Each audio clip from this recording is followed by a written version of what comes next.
Ibihe byiza nshuti bakunzi ba Initalk Rwanda, mwigomana natwe ibiganiro dukora umunsi ku munsi bigaruka ku makuru na documentary mu ngeri zigiye zitandukanye.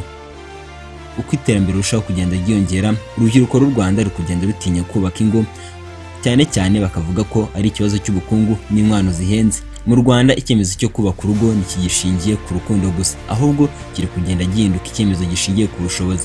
Kuri ubu urubyiruko rwinshi ruvuga ko gutinya gushaka no gushinga urugo biterwa hanini n'ubukungu bukomeje kugorana n'imibereho ya buri munsi.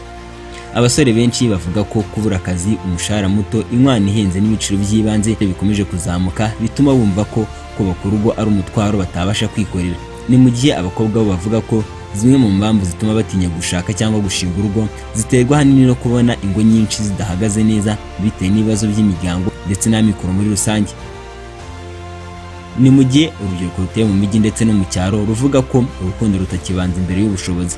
Bamwe bakavuga ko ari byiza kwitegura kurusha kwinjira mu rugo umuntu atiteguye inshingano zarwo. Impuguke mu mibanire zivuga ko kubaka urugo atari amarangamutima gusa, ahubwo ari icyemezo gisaba gutekereza, kuganira no kwiyemeza. Izi mpuguke zigasaba urubyiruko kubanza kwitegura mu mitwe, mu bukungu no mu myitwarire, ndetse bakaganira n'ababyeyi bakabagira inama mbere yo gushinga urugo.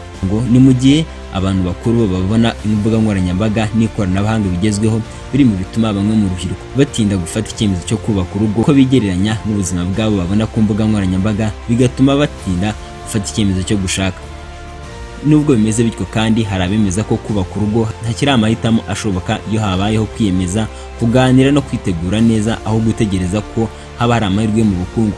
Wowe wabanye nanjye muri kino kiganiro ufite uko ubyumva, twaganira ukatubwira impamvu ubona urubyiruko rutinda gushaka cyangwa rutinda gufata icyemezo cyo gushinga urugo.